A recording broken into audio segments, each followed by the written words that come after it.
आइए जानते हैं आज की प्रमुख अंतर्राष्ट्रीय खबरों को। उससे पहले एक नजर आज के हेडलाइंस पे। जब तक सुनवाई पूरी ना हो जाए तब तक कोई नया मंदिर मस्जिद केस नहीं। One nation one election bill को मोदी कैबिनेट की मंजूरी, जल्द ही हो सकता है संसद में पेश।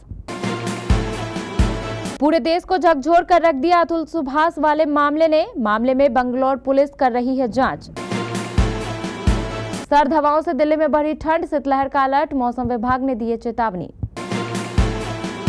गिरिराज सिंह ने संसद परिसर में लहराया सोनिया गांधी और सोरोस का पोस्टर। अफगानिस्तान में छिड़ जाएगा गृह युद्ध, तालिबान मिनिस्टर हक्कानी की मौत से टेंशन में पाकिस्तानी एक्सपर्ट। दुर्भाग्य से ऐसे नेता जीत गए, ट्रंप ने उड़ाया था ट्रूडो का मजाक। गोल्ड का रेट 78,000 पार, यहां चेक करें आज कितने रुपए महंगा हुआ 22 से 24 कैरेट गोल्ड। कृति सुरेश एंटनी थाटिल की शादी की पहली तस्वीर आई सामने, इमोशनल दिखे कपल। और सऊदी अरब में खेला जाएगा वर्ल्ड कप, मिल गई खेल के सबसे बड़े महाकुंभ की मेजबानी। सुप्रीम कोर्ट में पूजा स्थल अधिनियम 1991 की कुछ धाराओं की वैधता को चुनौती देने वाली कई जनहित याचिकाओं पर सुनवाई हुई। सुनवाई के दौरान सुप्रीम कोर्ट ने कहा कि जब तक इस केस की सुनवाई पूरी नहीं हो जाती, देश में इस तरह का कोई नया केस दायर नहीं होगा। कोर्ट ने केंद्र सरकार को 4 हफ्तों में जवाब दाखिल करने को कहा है। बता दें कि कानून 15 अगस्त 1947 को पूजा स्थलों के स्वरूप को बदलने या उन्हें वापस पाने के लिए मुकदमा दायर करने पर रोक लगाता है। मुख्य न्यायाधीश संजीव खन्ना, न्यायमूर्ति संजय कुमार और न्यायमूर्ति के.वी. विश्वनाथन की 3 न्यायाधीशों की पीठ इस मामले की सुनवाई कर रहे हैं। सुप्रीम कोर्ट ने पूजा स्थल अधिनियम 1991 के कुछ प्रावधानों को चुनौती देने वाली याचिकाओं के एक समूह में हलफनामा दाखिल करने को कहा है, जो किसी पूजा स्थल को फिर से प्राप्त करने या 15 अगस्त 1947 को प्रचलित स्वरूप से उसके चरित्र में बदलाव की मांग करने के लिए मुकदमा दायर करने पर रोक लगाते हैं। सुप्रीम कोर्ट ने कहा कि जब तक वह पूजा स्थल अधिनियम को चुनौती देने वाली याचिकाओं पर सुनवाई और उनका निपटारा नहीं कर देता, तब तक देश में कोई और मुकदमा दर्ज नहीं किया जा सकता।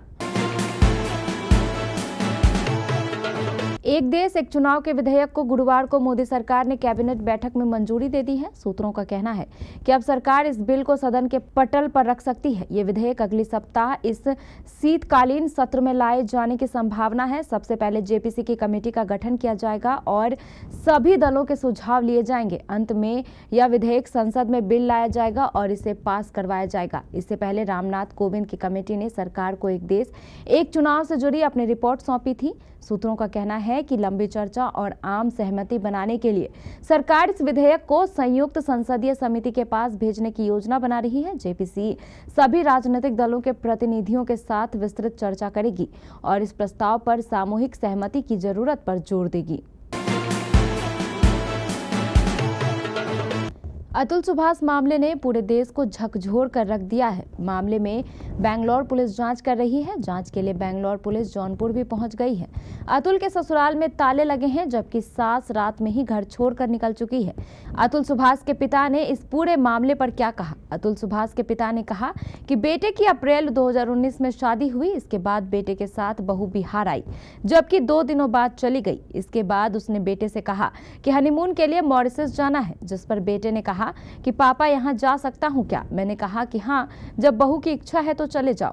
जिसके बाद दोनों मॉरिशस गए। इसके बाद 2020 में पोते का जन्म हुआ। राजधानी दिल्ली में ठंड का सितम बढ़ता जा रहा है। सर्द हवाओं से तापमान में गिरावट आई है। ठंड इतनी हो गई है कि रात में लोग जगह जगह आग जलाकर हाथ सेकते नजर आए। आज सुबह 12 दिसंबर को न्यूनतम तापमान 4.8 डिग्री तक पहुंचा है। सुबह 5:30 बजे दिल्ली का तापमान 4.8 डिग्री सेल्सियस रहा, जो कल के न्यूनतम तापमान 4.9 डिग्री सेल्सियस से कम था। देश की राजधानी और आसपास के इलाकों में अभी शीतलहर की स्थिति बनी हुई है। अगले कुछ दिनों तक यही स्थिति रहने की संभावना है। संसद का शीतकालीन सत्र चल रहा है और सेशन की शुरुआत से सदन में अडानी और सोरोस सहित कई मुद्दों को लेकर हंगामे का दौर देखने को मिल रहा है। इंडिया गठबंधन की तरफ से अडानी मुद्दे को हवा दी जा रही है। बुधवार को कांग्रेस सांसदों ने सत्ता के पक्ष के नेताओं को तिरंगा और गुलाब देकर प्रोटेस्ट किया था। इससे पहले लोकसभा में विपक्ष के नेता राहुल गांधी और सांसद प्रियंका गांधी अडानी की फोटो छपे बैग के साथ परिसर पहुंचे थे। अब भारतीय जनता पार्टी सोरोस मुद्दे को लेकर संसद में प्रोटेस्ट शुरू किया है। बीजेपी सांसद और केंद्रीय मंत्री गिरिराज सिंह ने संसद परिसर में सोनिया और सोरेस का पोस्टर लहराया है। वहीं पे विपक्ष की तरफ से भी संसद परिसर में प्रोटेस्ट हो रहा है। विपक्षी सांसदों ने देश बिकने नहीं देंगे नारे के साथ संसद में विरोध प्रदर्शन किया। अफगानिस्तान में तालिबान सरकार के शरणार्थी मंत्री खलील हक्कानी की हत्या कर दी गई है। साल 2021 में तालिबान के सत्ता में लौटने के बाद या उसके किसी नेता पर यह सबसे बड़ा हमला है। हक्कानी की हत्या से कुछ लोग अफगानिस्तान में अशांति फैलाने की बात कह रहे हैं, तो वहीं पाकिस्तान में भी इसका असर हो सकता है। पाकिस्तान के राजनीतिक टिप्पणीकार कमर चीमा ने इस पर बात की है। उन्होंने इस घटनाक्रम के बाद के अंदेशों पर पाकिस्तान सरकार को भी चेताया है। कमर चीमा ने हक्कानी की मौत पर बात करते हुए कहा, हक्कानी नेटवर्क के लोग पाकिस्तान के करीब समझे जाते हैं और इनका अफगानिस्तान में एक प्रभाव रहा है। मारे गए मंत्री के परिवार के दूसरे लोग भी अफगान सरकार में मिनिस्टर हैं। इस परिवार के लोग रूस और अमेरिका दोनों के खिलाफ लड़ाई में शामिल रहे हैं, जो इनके प्रभाव को दिखाता है। चीमा ने पाकिस्तान और तालिबान के रिश्ते पर बात करते हुए कहा कि टीटीपी लगातार पाकिस्तान में हमले कर रहा है और सुरक्षा बलों को निशाना बना रहा है। टीटीपी को अफगानिस्तान में तालिबान से मदद मिल रही है। इसने इस्लामाबाद के लिए मुश्किल खड़ी की है। अमेरिका के नवनिर्वाचित राष्ट्रपति डोनाल्ड ट्रंप और कनाडा के प्रधानमंत्री जस्टिन ट्रूडो में जुबानी जंग की स्थिति बन गई है। एक तरफ ट्रंप ट्रूडो का मजाक उड़ाने में कोई कसर नहीं छोड़ रहे, तो वहीं ट्रूडो भी ट्रंप पर निशाना साध रहे हैं। ट्रंप ने हाल ही में कनाडा को अमेरिका का 51वां राज्य बताते हुए ट्रूडो को कनाडा का गवर्नर कह दिया था। अब ट्रूडो ने ट्रंप पर पलटवार करते हुए उनकी विरोधी डेमोक्रेटिक पार्टी की उपराष्ट्रपति कमला हैरिस का समर्थन किया है। ट्रूडो ने कहा है कि अमेरिकी चुनाव में कमला हैरिस की हार महिलाओं के प्रगति के लिए एक झटका है। ओटावा में इक्वल वॉइस नामक संगठन के एक समारोह में बोलते हुए ट्रूडो ने कहा कि महिलाओं के अधिकारों पर रूढ़िवादी ताकतें हमला कर रही हैं। उन्होंने ट्रंप पर निशाना साधते हुए कहा, जो नेता महिला अधिकारों के विरोध में है, खासकर गर्भपात के महिला अधिकारों के खिलाफ है, वो दुर्भाग्य से अक्सर जीत रहे हैं। भारतीय सर्राफा बाजार में आज 12 दिसंबर 2024 की सुबह सोना और चांदी की कीमतों में बढ़ोतरी देखने को मिली। सोना अब 78,000 रुपए प्रति 10 ग्राम के पार है, तो वहीं चांदी का भाव 93,000 रुपए प्रति किलो ज्यादा है। राष्ट्रीय स्तर पर 999 शुद्धता वाले 24 कैरेट 10 ग्राम सोने की कीमत 78,163 रुपए है, जबकि 999 शुद्धता वाली चांदी की कीमत 93,562 रुपए है। India Boolean and jewellers association के मुताबिक बुधवार की शाम को 24 कैरेट का शुद्ध सोना 77,666 रुपए प्रति 10 ग्राम था, जो आज सुबह महंगा होकर 78,163 रुपए पहुंच गया है। इसी तरह शुद्धता के आधार पर सोना और चांदी की कीमत में उछाल आया है। बेबी जॉन से बॉलीवुड में डेब्यू करने जा रही एक्ट्रेस कृति सुरेश ने गोवा में अपने बॉयफ्रेंड एंथनी थाटिल से शादी कर ली है। शादी 12 दिसंबर को हुई और अब कपल की पहली तस्वीर सामने आई है, जिसमें उन्हें काफी खुश देखा जा सकता है। फोटो शेयर करते हुए एक्ट्रेस ने सिर्फ #ForTheLoveOfNike का इस्तेमाल किया। कृति सुरेश और एंथनी थाटिल की शादी अयंगर रीति रिवाज से हुई।